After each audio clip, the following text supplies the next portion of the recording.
नदीच्या काठात निसर्गाच्या कुशीत बसलेली माल टेकडी, ज्याला शिवटेकडी म्हणूनही ओळखलं जातं, येथे येऊन तुम्हाला संस्कृती आणि निसर्गाचा अनमोल संगम अनुभवायला मिळेल.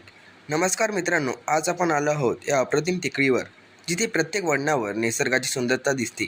इथे येताना तुम्हाला भेटतील हिरव्यागार वनराई, शांतिदायक वातावरण, तसेच या टेकडीवरून अमरावती शहराचं मनोहारी दृश्य तुमच्या डोळ्यांसमोर उलगडतं.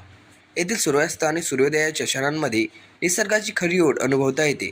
तरी मित्रांनो, येथील शांतता, निसर्ग आणि इतिहासाचा संगम तुमच्या मनाला नवचैतन्य देईल. शिव टेकडीवर येऊन हा अनमोल अनुभव आपल्या आयुष्यात समाविष्ट करा.